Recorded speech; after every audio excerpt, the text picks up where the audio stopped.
ولا مورهينا عمنا نيرنا لا تناقرنا له نورنا تقلل بالولا سلوسنتي بحد النتي تقلل بالولا مورهينا عمنا نيرنا كوفت خلاي افتح حد النت عن ملكوت تناقرنا نيرنا مس قدوس مصحف لا جنازونا مالتي مستقسل علينا جمالي العلنا يعني مالتي حسيت مال نريو نورنا نحدنتي بحد ملكوت بحري حد مخانم بتو السينس وشا قالوا له خلوت قانقوا مالتي بعد ملكوت بحري يلو نيتشر لولو لنيو يوم تنجزني عورو مستحنا نفلت تنجزني عورو كتصقم يخواني خديو خدد له ترجم سلا لمسل ግን ናውና አላክና እንቀጥለና ግን ትነሐድነት ላራና ማለት እዚህ ታዩ ላልና ነውርና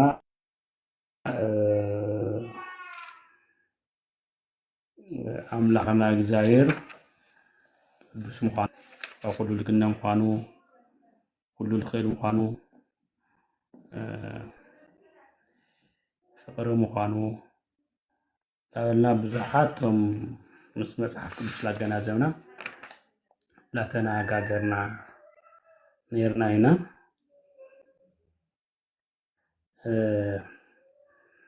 ካው ተቅልል ብለለ ግን ለመለኮት በዚዩ እንደዚዩ ይመስል እንደዚዩ ያክል ላውዚ ጎኒ ለራሊ ለታሕቲ ለየማን ለጸጋም ስፍሓት ግዛዕ ልክዕ ነይና ቁምጠሉ ምዃንና ግን አርሚጥና ሐሊፍና አይና ማለት መለኮትስ እንደዚህ ያክል እዚህ ይመስል በየማን ለጸጋም ለታዕቲ ለላዕሊ ምድናን ምቅናዕ ልውልዎ ነገር ብዙ መልክዑ ከግለጽ ለይኽእል ምዃኑ ሪኢና ነርና ስለዚህ እዚህ ካብዚ ተልዒልና ናግዚአብሔር ባህሪ ተቅሊሉ ለይምርመር ምዃኑ ክርዳእ አምለልና ሪኢና ነርና ለዚህ ክድግፈና አልከል መረጋገጽ ዓዲዩ ቅዱስ ጳውሎስ ሮሜ ምዕራፍ 10 ተሐደለ ቁጥሪ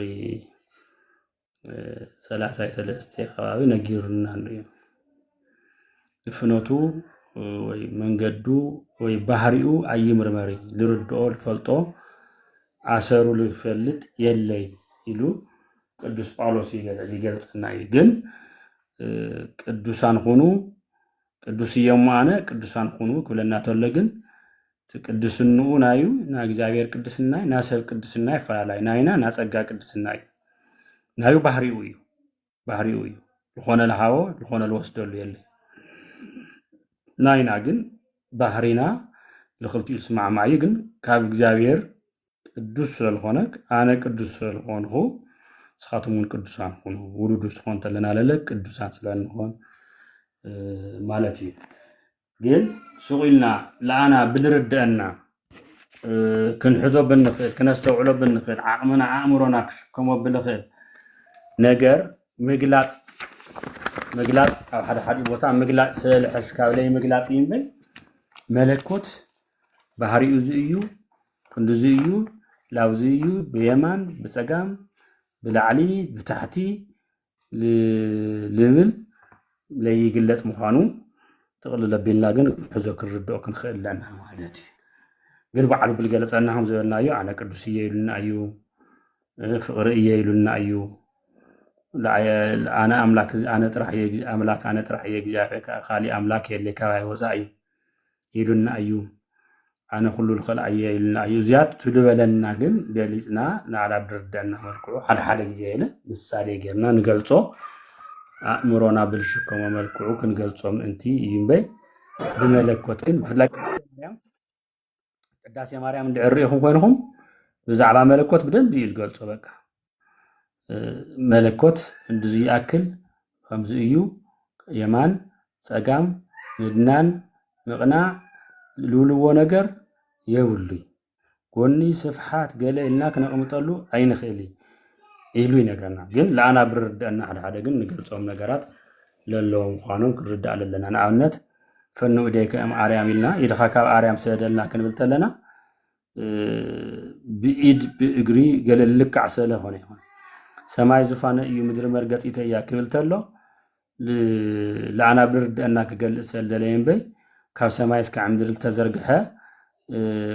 ምናልባት ለአና ርሑቅ ክኾን ይኽእል ግን ብዓይኒ አምላክ ክሪኦ ተለና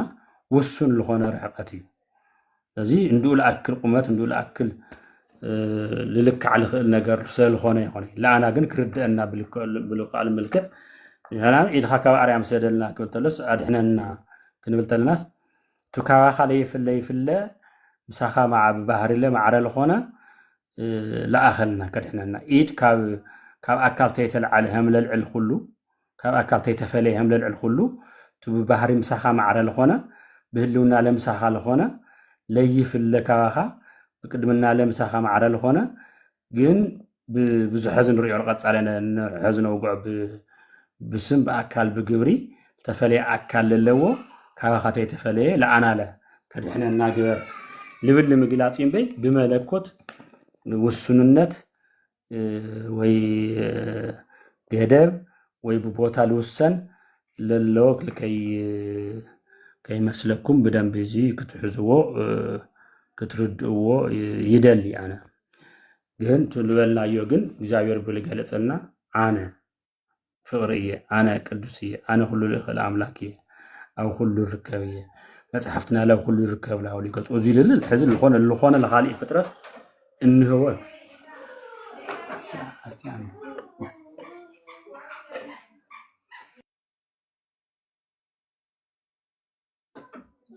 ለይኾነ ምዃኑ ባዕሉ ልገለጸልና ልተናገርና ምኳንና ንሪኦ ማለት እዩ ሕዚ ሃመርእስቲ ጌርና ሒዝና የነበርና ቃል ሒዝና የነበርና እዩ እዚ አሃዱ ሰለስቱ ወንዘ ሰለስቱ አሃዱ ይሰለሱ በአካላት ወይ ተዋህዱ በመለኮት ሆነ ይላልና ነርና ሕዚ በመለኮት ተዋህዳት ሓደ ልኾኑ በመለኮታዊ ነገር አውጊዕና ነርና ተማሪ ሎሚ ብስም በአካል ብግብሪ ሰለስተ ልብል ክርኢና ማለት እዩ እዚ መጽሐፍ ቅዱሳዊ መሰረት ለጌርና ክርኢና ሕዚ ስም ማለት አብ ወልድ መንፈስ ቅዱስ እዚ ብብሉይ ኪዳን ምናልባት ካብ ብሉይ ንጀምር እንድዕሪልና ኮይና ካብ ብሉይ ለይተገለጹ ወላ ይኹን ግን ታይ ነይሩ እዩ ብሓድነቲ ካብ ሓደ ላዕሊ ብልኾነ መልክዕ ግን ተገሊጹ ንሪኦ ኢና ኣብ ብሉይ ኪዳን ንኣብነት ኦሪት ዘፍጥረት እንድዕሪና ብዛዕባ ደቂ ሰባት ክንፍጠር ተለና ሰብ እግዚአብሔር ኢሉ ይብል እሞ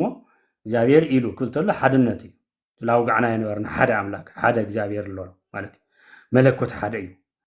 ብፈቃድላ ሓደ ልኾኑ ማለት እዩ በገዛዝኣት መለኮት ማለት ምግዛእ ማለት እዩ ገዛኢ ማለት እዩ ፈጣሪ ማለት እዩ ሕዚ ላብ ናይና ቋንቋ መለኮት መለከ ብቀዳማይ ላውጋዕና ነርና ልብ ለበለፀ ኣብዚ ክገልፅዎ ይኽእሉ እዮም ብትውዳቅን የለ ብደንብ ስለ ሓለፉ ሕዚ ክፈጥር ተሎ እግዚአብሔር ኢሉ ይብል ሞ ደቂ ሰባት ክትፍጠር ተለና ሰብ በአርአያናይ በአምሳልናይ ንፍጠር በአርአያናይ በአምሳልናይ ታይ ንፍጠር ሰብ ንፍጠር ሕዚ ካብ ሓደ ላዕሊ ኢሉ ክብል ተሎ ሓድነት እዩ ለሪ ሓድነት ይሪ ሓደ ኮይኑ ኢሉ ናገርሎ ግን በአርአያናይ በአምሳልናይ ክብል ተሎ ግን ካብ ሓደ ላዕሊ ሕዚ ጉባኤ ለምለሎ ይሪ ምንግጋር ከምለሎ ይሪ ምንግጋር ከምለሎ ይሪ ሕዚ እዚ ሓደ ኢሉ ካብ ሓደ ላዕሊ ልብል ግን ኣይንርኢ ካብ ሓደ ላዕሊ ምዃኑ እምበይ ሰለስተ ልብል ኢሉ ግልፅ ኣቢሉ ይቕመጦ ካብ ሓደ ላዕሊ ክልተ ሰለስተ ኣርባዕተ ኣይንፈልጦ ኣይተገለፀልናዮ እዚ ግን ካብ ሓደ ላዕሊ ከም ለምናገር ኣለዎ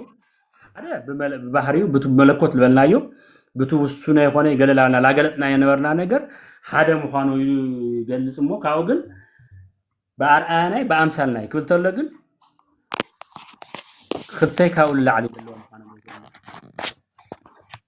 እዚ ኦሪት ዘፍጥረት ምዕራፍ ሓደ ካብ ቁፅሪ እስራኤል 6 ለሎ ቃል ኢና ንርኢ ማለት እዩ ለሪአና ካሊእ ኦሪት ዘፍጥረት ምዕራፍ 3 ለተርኢና አዳም ምስሓተ እግዚአብሔር ኢሉ ይብል እሞ አዳም كمانا آدم كونا كما أحدو إمنينا آدم كمانا كم حديو خوينو يلو هذه إجابة يلو آدم كمانا كم حديو خوينو يلو لك كخلت اللعلي خلتي كخلت اللعلي مخانم تو جوا أهم لو واقع له للنجاجر له مخانم يرينا إذا أبحث كان بدم بجيرو كرجاجة الله للنجاجر مخانم هذا أنا بحالنت نيرو إيو مالتي ببدين مالتي أكل نيرو إيو جن ثلاثة مخانو جن بقلت لا يتقمت قالو إيو لبزه رجز أم مزمور داوت مزمور ثلاثة أخل تكاقصر حمشة نرينا سمعت بإجابير عالم تنهاجروا هم تفتروا لازم بمنفس لا ثلاثة ينقرنا نرينا ثلاثة يكنا جر نرينا بمنفس إجابير لا بقى لا ينقرنا ثلاثة يوم حزوزي ثلاثة مخانو يم لما لاخت نقرني لما لاخت نقرني جن بقلت جن تحزن ولا لنا أكل منوارو لرينا اللو مخانو الرجاجتنا نخدمه للنجاجرو مخانو للنجاجرو مالت أنا لا تنجاجرو مخانو أنا بحالت منوارو لكن ما الرجاجتني مالتي تو بنجزنا person لولو نور مالتي هذه أكل لنورا مخانو أريد فترة معرف عصرت حدا لترينا يو تمساسالينا الركب كأطر شعات هذه بيت أبراهام يولاري النازي بيت أبراهام እግዚአብሔር I mean زنا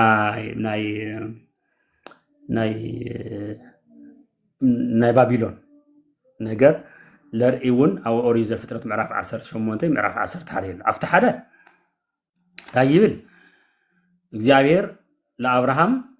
ተሪእዎ አብርሃም አጋይሽ መቀባል ልሙድ አቦም ቋኒ ፍለጥዩ አብርሃም የዋህ አቦም ቋኒ ፍለጥዩ አብርሃም ተአዛዘ አቦም ቋኒ ፍለጥዩ አብርሃም አማነ አቦም ቋኒ ፍለጥዩ ግን አጋይሽ ጠፈሙ አጋይሽ ከተአናግድ ለምንታይ ርቆምላ ተጨነቀለ አለ ግን እግዚአብሔር ልቢ ድርኢ እግዚአብሔር ለልተጨነቀ ቀረባል ሆነ ሞለለ ለማ አቦና አብርሃም ለበለ بعال كاركيدان بولله المسألة للابو قيدو أما مري أدبر أفت تخلي أفت كفي للهالي تقعد كاو تايلو إلي بالأبراهام وزي أملاك هيك زابير ندعر باريخ وريخ وغنوسي نعم لا كعر مسو لا بيت أبراهام كأتو تناك شعو وداو حازيلو لا بقزاك اتتلو توم خلتله عاتيو حدك عاطبت له تمخلتله ثلاث يوم حصوات من عزي اوزي لما لاخت نغرني ازي اسل الترد ابراهام لله لبعال تجزؤ تايلوا ثلاثه مسفر حروج دورمو حنت حنباشا دافنت يلولو الاف تግርኛ ክትርጉም ተሎ ተሓደ መጽሐፍ ቁሩ حنباشታት ይሎም ወለው ቁሩ ልክዕ ሆነ ተረጋግሙ ካፍቱ ነው ቶም መምራን ለክናገሮም ተለና ቶም ልተርጉሙ ላፍ ትግርኛና ልምታም ኮይኑ ክንብሎም ተለና ናም ዚ ላይና ተርጊምና ያኔርና مصحف منهم لقى كم لبوالا شيء لو من عم بيت أقطع بيوصل للنور ثلاث يوم هذا كل حدا يطرح مقابي حدث يوم للو هذه دافنتي حنباشا حنتي دافنت حنتي مالتي حنباشا بسلس تمسفري حنت حنباشا هذا رأي تي بحدا ثلاث تيلي ولا وزي هذه تجليت اليوم جن سم جن يجلس هذا حدا النت كتصوت له بحدا محتاهم حدا حازيلو كأتله بحدا متاهم لرق نجر ده حرجنا زي سلالة تردد أبراهام كاف ثلاثة مسفرة حدا حنباشا يلو قاليت نوريا خلي يفتن قانقوم للزوارق لهم لسلاسي قانقوم له ويجزابير قانقوم للزوارق لهم بابيلوناويان لنري نعنورد مو يلو جزابير يلو مو نعنورد قانقوم للزوارق لهم يلو نعنورد مو قانقوم تاين جور لهم يلو قانقوم نزوارق لهم هذه نعنورد كبلت له حدا يو نخد قانقوم نورد مو قانقوم نزوارق لهم كبلت له لا هذا ترى يخوني خلتي كأول العلي ويجوعي إلى إلا مالت من نجار هنيو هذا أنا بحالت مخانو مزيلة أنا بحالت لكم أكل بمنتين الرجاج أو قبل تلص سوي خمس ناين أكل أنا سهم قال لنا سب نسبات نولو تيخونا سي أنا بمال ترحنا الرجاج أو بي زو جزف أكل مكانت ملكوتها أكل سلخونا زي ملكوتها وسلخونا ملكوتها أنا مال زنبي زي بزن إحنا نردقه قرصي قلالات حزنا يون نخد لي مخانو كرد علينا لو يا أنا بحالتني أقول لكم مالتي تو بيرسون لنرى مالتي هذه زين دعري لنا خوينا قدست بيت كريستيان جن بحديث كلام جن إجابير قريتو بلوي حديث لله مركب بقدم أجاف العلان يرنا بلوي تنفيتي حديث في السامي بلوي مثالي حديث ترجمي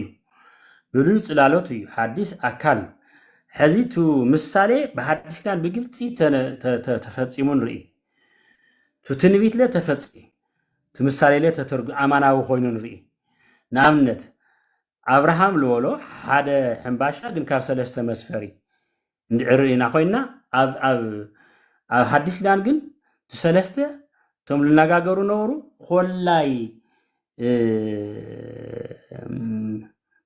خلاي سمم خلاي لا تناجرو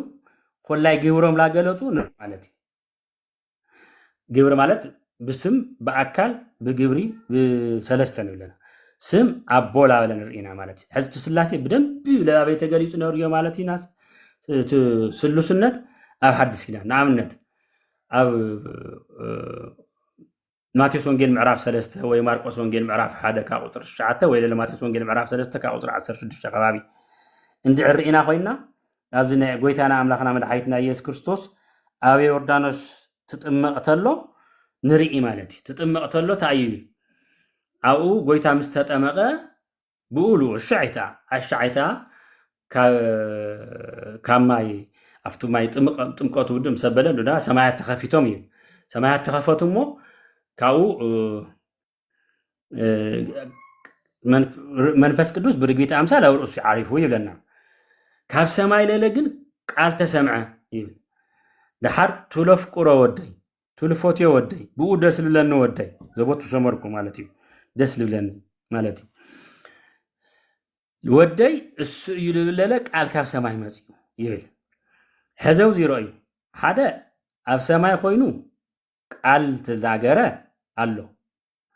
هذا أكل مالتي خالي أكل أو يوردانوس تولد تبعله ودي لبهال الله بقى يتمغ الله تكاب قدس دنجر مرام كاسقا كان نفسها نفس توحيدو فتصم أملاك نولو ولد مرام يسوع كريستوس له يتمغ الله هذا أكل مالتي قال نولو نورنا ويولد نولو لنا بقدم عالم كاب عبل تولد مالتي قدم عالم كاب عب بلاي عدول تولد مالتي رقيق لدت تولد يطمق له سقا توحيدو ابي يوردانوس برغبيت امثال له منفس قدوس مزي حزو زي راي ثلاثه اكلات نري لنا ثلاثه اكلات قال لنغير بسماي خوينو لطمق له برغبيت امثال او رؤس العرفه ثلاثه اكل درينا ثلاثه ግብር ለንርኢ ለና አብ በሰማይ ኮይኑ ታይሉ ይብለና ነው እቱ ልፎትዮ ወደይ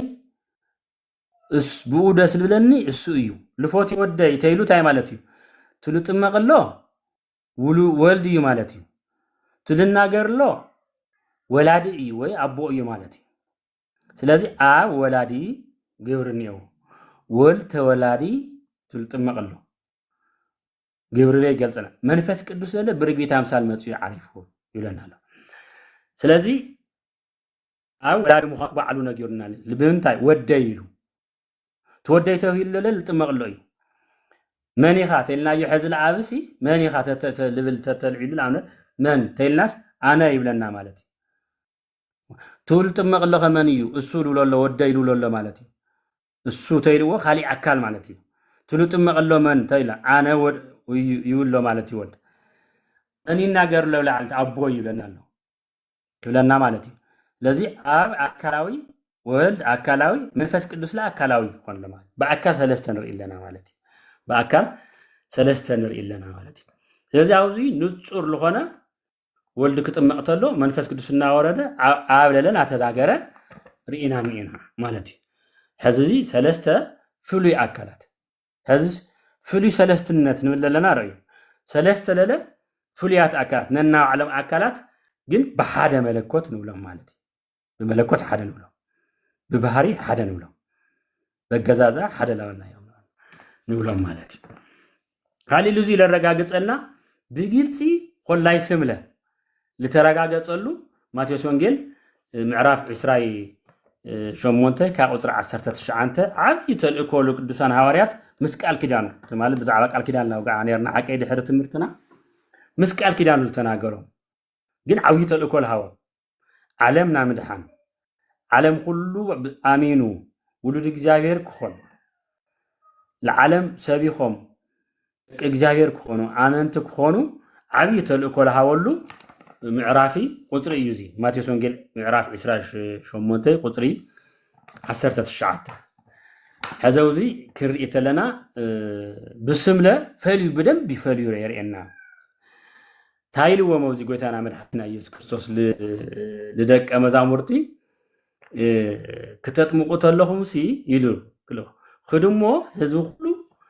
اطمقوا حزب كلهم اطمقوا حزب كله اطمقوا مسبله لا بآب كتمقوت له بنت حملت مقوه نغير ومري بسم آب بولدن بسم ولدن بسم منفس قدسم اطمقوه دق مزامرتو يله غورو انا اسك على فصامي مسحهم يهلو هذه عبيته لكوتو يوم لو تاي دق سبات مطمع مالتي امهيروم اعنينوم امسكيروم كاو بآب بول بمنفس قدس سم عطميقهم دق እግዚአብሔር كغورهم مالتي كغورهم اوزي حزي بجلጽ نغيرنا لمالت بسم سلسته دينا نيرنا اب ول منفس قدوس توم انا يلوم لواغعو نورو ببلي كيدان لبلنا يوم سو كفطرو تلو بغواء يتناغاغيرون فطيرومنا خورات فطرታት ቆይና እግረ መንገድ ከነስተውለለና بغواء التفطرنا يا نامن غواء ግን ናብ ናወል ናመንፈስ ቅዱስ هذه انا لا تباهلوا بالتفاعل أكلا تناغاغورو نورو أبزي جن بقلت يقول لا يسمو أجنين قاليت لنا اللي في حدث كده مالتي تايلو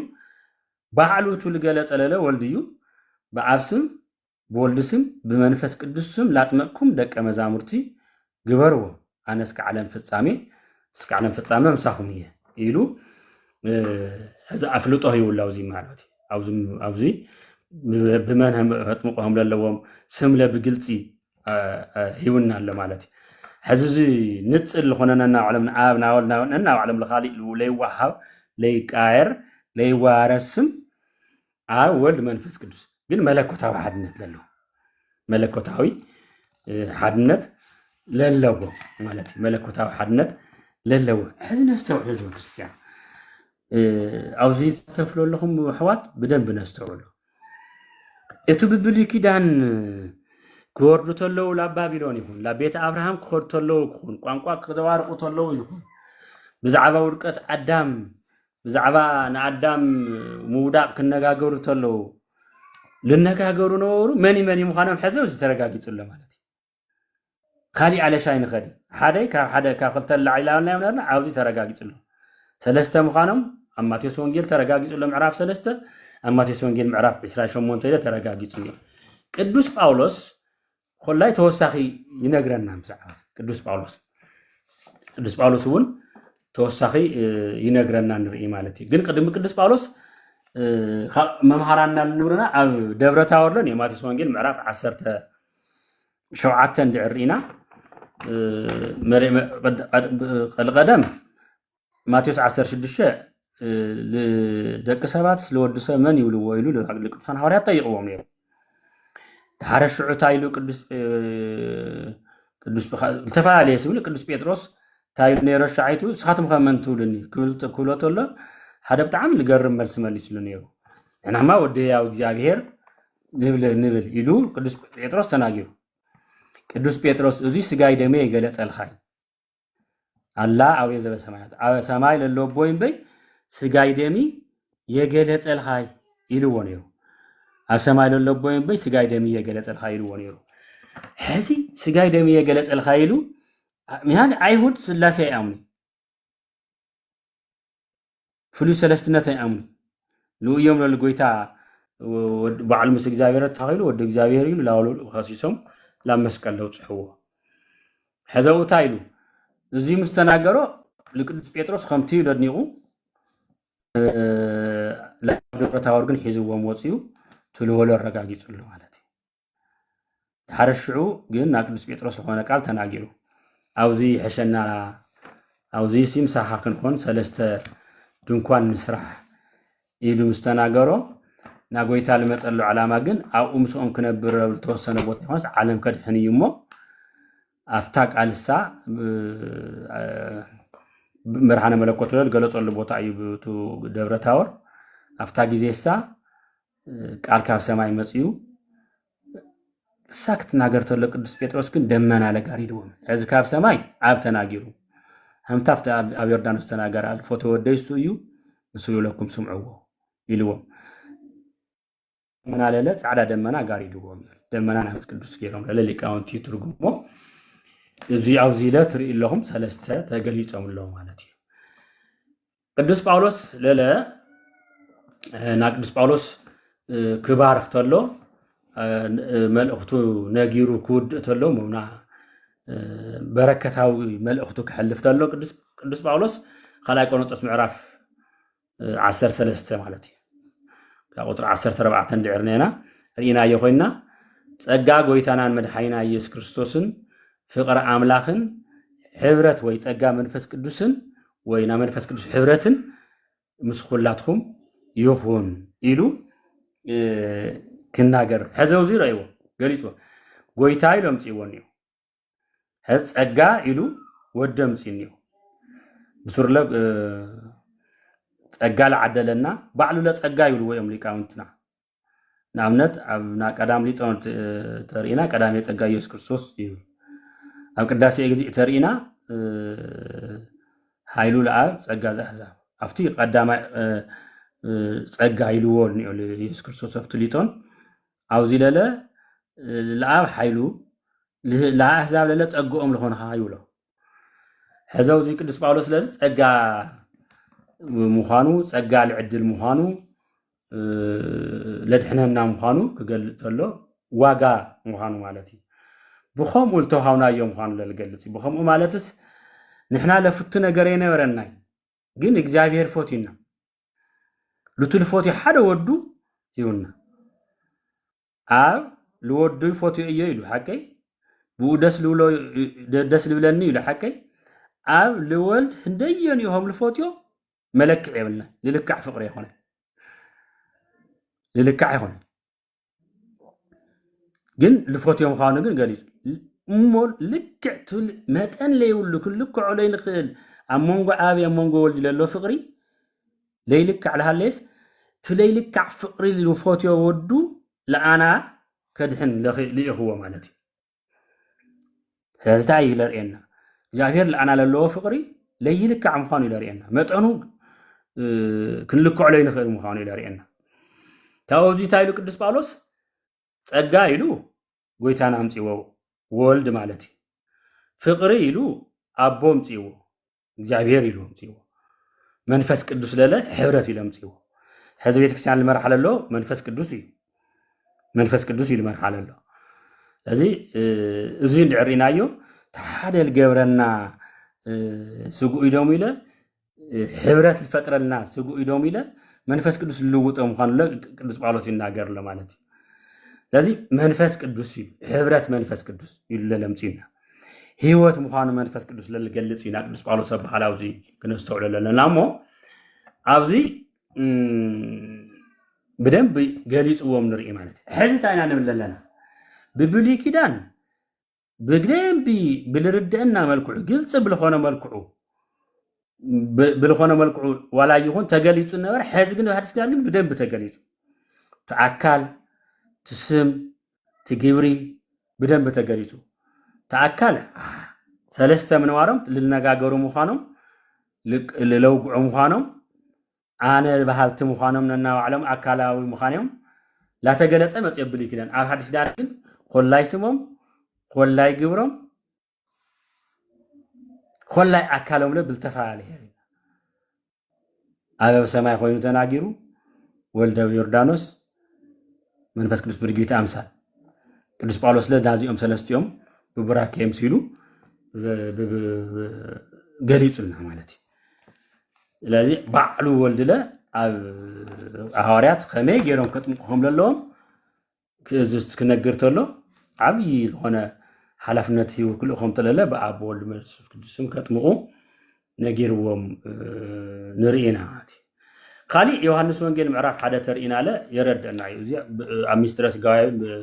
ብዛዕባ ተዋህዶ ክነውግዕ ተለና ብደንብ ንሪኦ ደኾናይ ግን ትቃል ብመጀመርታ ነበረ ይብል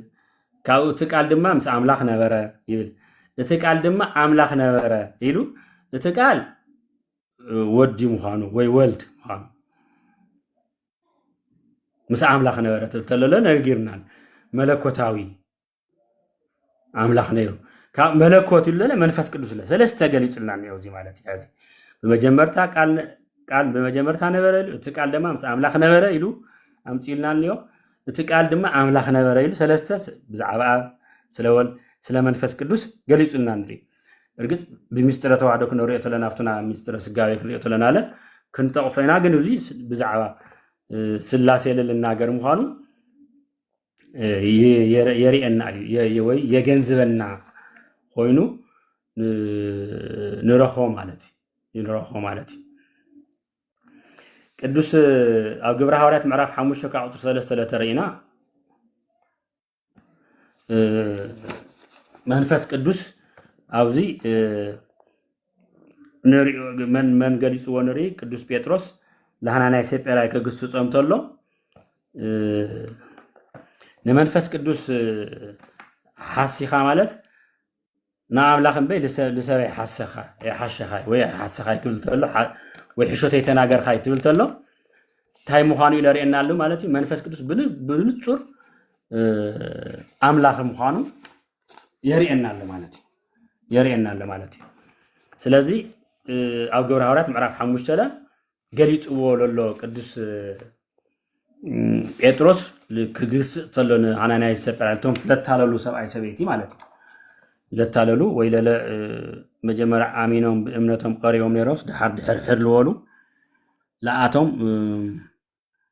ክግስጾም ተሎ ቶም ዝተቐዘፉ ሰብኣይ ሰበይቲ እዮም እዚኣቶም ክግስጾም ተሎ ልሰብ ይኹንካ የታይልካ ለመንፈስ ቅዱስ ኢኻ ለመንፈስ ቅዱስ እታይልካ ማለት ለኣምላኽ ብንጹር ኣምላኽ እታይልካ እሞ ካብ ኣምላኽ ዝስወር ነገር የለ ኢሉ ገሊጽዎ ንርኢና ማለት እዩ ስለዚ መንፈስ ቅዱስ እውን ኣምላክ ምዃኑ እግረ መንገዲ ለገሊጽ እንዮ ካብቶም ሰለስተ ኣካላት ሓደ ኣካል ሕዚ ኣብ ሃዋርያት ወሪዱ ግብረ ሐዋርያት ምዕራፍ 2 ተርኢና አለ ከምኡ ክመጽእ እዩ መንፈስ ቅዱስ ክላኽ እዩ እሱ ካብ ኣብ ይወፅእ ዝበሎም ኣብ ዮሃንስ መልእኽቲ ምዕራፍ 14 ዮሃንስ ወንጌል ምዕራፍ 14 ካብ ቁጥሪ 16 ንርኢ ካብ ቁጥሪ 16 እስከ 17 ለለ ተወሳኺ ንርኢ እንታይ እዩ ልብል እዚ ኣነ ንኣቦ ክኸድ እየ እሞ ይብል ንኣቦ ለለ ኢሉ ካብ ኣቦ ዝወፅእ መንፈስ ቅዱስ ክመጽእ እዩ እሱ ኢሉ ብዛዕባ መንፈስ ቅዱስ ለመን እዩ እሱ ዘሎ ለመንፈስ ቅዱስ እዩ ክመጽእ እዩ እሱዋኹም ክሓድር እዩ እቱ ምሳይል ሃለኹም ኣነ ለምኸርኩኹም ግን ድንግዝ ብልተወሰነ መልክዑ ለይተረድአኩም ተሃልዩ ብልበለፀ ክገልጸልኹም እሱ ግን ካብ ኣብ ዝወፅእ እዩ እሱ ክብል ተሎ ሕዚ ወልዲ ባዕሉ ኮይኑ ይናገርሎ ብዛዕባ መን ይናገርሎ ብዛዕባ መንፈስ ቅዱስ ካብ ኣብ ዝወፅእ ምዃኑ ሕዚ ብዛዕባ ኣብለ ብዛዕባ ካብ ኣብ ዝወፅእ መንፈስ ቅዱስ ለተናገር ሰለስቲኦም ኣካላት ገሊጽዎም ኣለዉ እዚ ማለት እዩ ካይሉ መንፈስ ቅዱስ ክመጽእ እዩ ኣካላዊ ምዃኑ ኣነ ኢሉ ይናገርሎ ስለውግዖምሎም ሰም ኮይኑ ኣነ ክኸድየ ይብሎም ኣሎ ክመጽእ እዩ ኢሉ እሱ ትኩሉ ለይተገለጸልኩም ነበረ ወይ ሓደ ብደንብ ለይተረድአኩም ነበረ ክገልጸልኩም እዩ እሱ ኢሉ ካሊእ ኣካል ይጠቅስሉ ለመንፈስ ቅዱስ ማለት እዩ ካብ መን ይወፅእ እዩ ልዎ መንፈስ ቅዱስ አለ ካብ ኣብ ዝወፅእ እዩ ለለ ነጊሩ እኒኦ ማለት እዩ ገሊጽና እኒኦ ሕዚ ኣብዚ ዘሰረፀ ኣብ ልበልናዮ ስርፀት ካብ ኣብ ይሰርፅ ማለት እዩ ሕዚ ኣብዚ ብግብሪ ኣብ ወላዲ ወልድ ተወላዲ ኣብ ወላዲ ክንብል ተለና ልመን ወልዱ ልወልድ ወልድ ተወላዲ ትብል ተለና ካብ መን ተወሊዱ ካብ ኣብ መንፈስ ቅዱስ ሰራጺ ካብ መን ካብ ኣብ ባዕሉ ጎይታ ዮሃንስ ወንጌል ምዕራፍ 14 ቁጥሪ 16 እስከ 17 ዘሎ ገሊጹልና እኒኦ ማለት ሕዚ ወልድ ናብ ኣብ ከም ልኸድ ምስ ኣብ ከም ብፍቃድ ሓደ ምዃኖም ገሊጹሎም ግን ኣብ ልነግሮም ምዃኑ ዝሰደሎም ምዃኑ ፍቃዱ ምዃኑ ግን ካብ ኣብ ዝሰርፅ ምዃኑ ኢሉ አቦ ኢሉ ይገልጽ መንፈስ ቅዱስ ለለክ መጽዩ ለለ ሳልሳይ አካል ለለ ገሊጽዎ ነው ድሓር ካብ መን ይሰርጽ ኢሉንዮ ካብ ኣብ ይሰርጽ ህዘውዚ ምስ ካቶሊክ ንፋለሉ ሓደ ውዚ ንሕና ብሓደ ብመንፈስ ቅዱስ ንኣምን ኢና እሱውን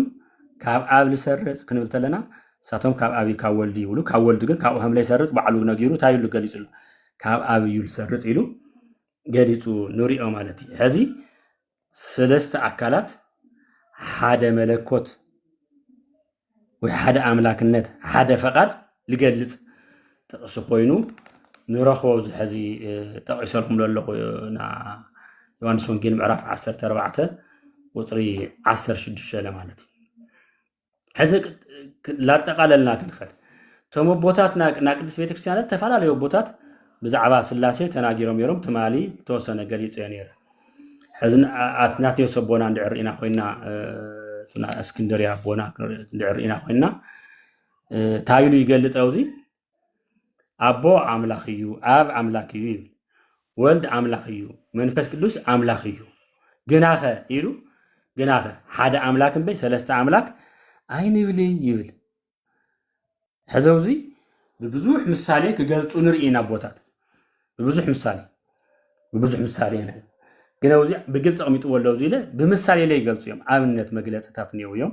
ሳቶም ቶም ካልኦት ኣሕዋት ለምእንቲ ተሳቲፎም ብደንብ ክገልጹልና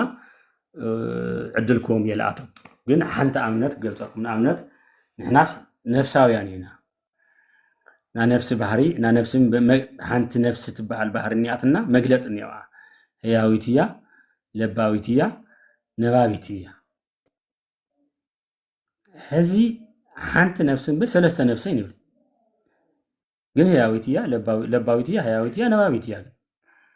ኣብዚ ኢለ በአብ ልብነት ይሓስቡ በወልድ ቃልነት ይናገሩ በመንፈስ ቅዱስ እስትንፋስነት ህያዋት እዮም ግን እንደይ ሓደ አምላክ ይሉ ቅዱስ አቡነ አትናቴዎስ ላይ በደንብ ገሊጽዎ ንርኢ ኢና ማለት ሓደ አምላክን በሰለስተ አምላክ አይንብሊ ማለት ቅዱስ ቄርሎስ እስክንድርያ አቦና አለ ንርኢ ኣብዚ በደንብ ገሊጽዎ ንርኢ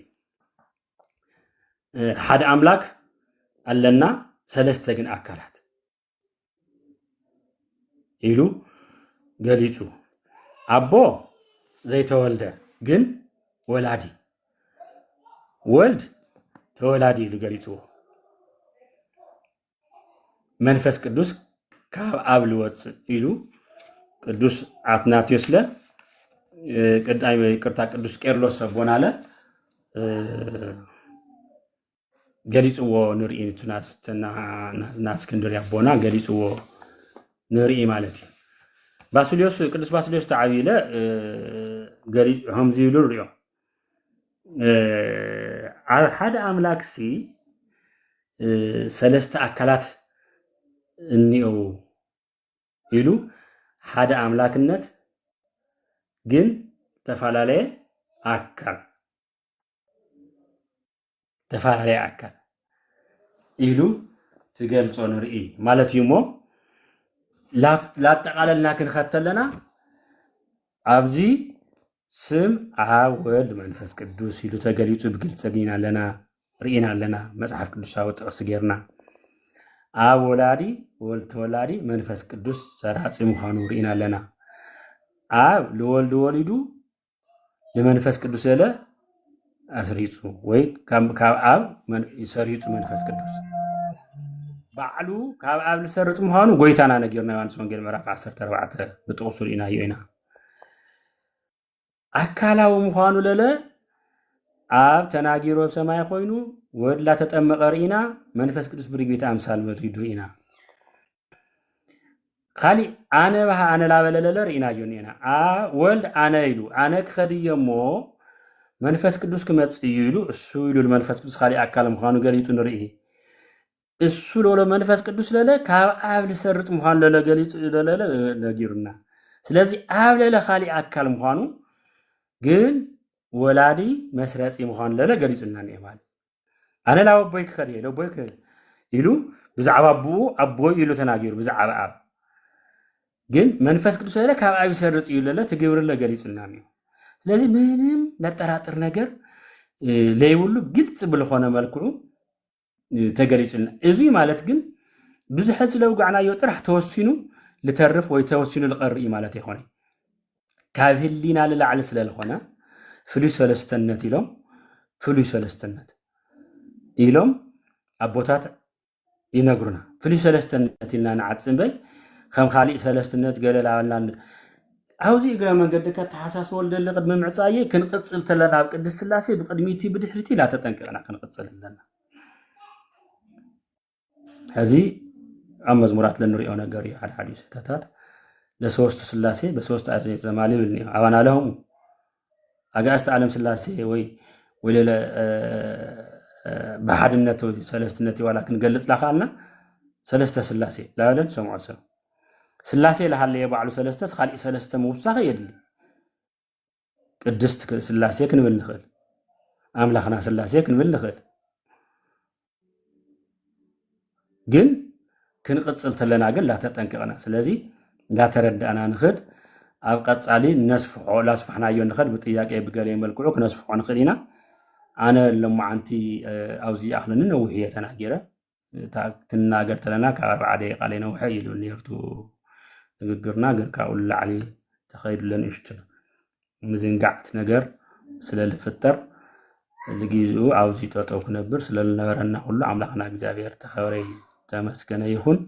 ودي الخوصات لإجابير أو لبونا يحضرنا لتنا قرنا لونا تبع سوات ليبلنا ودي اللي يخون على معاتي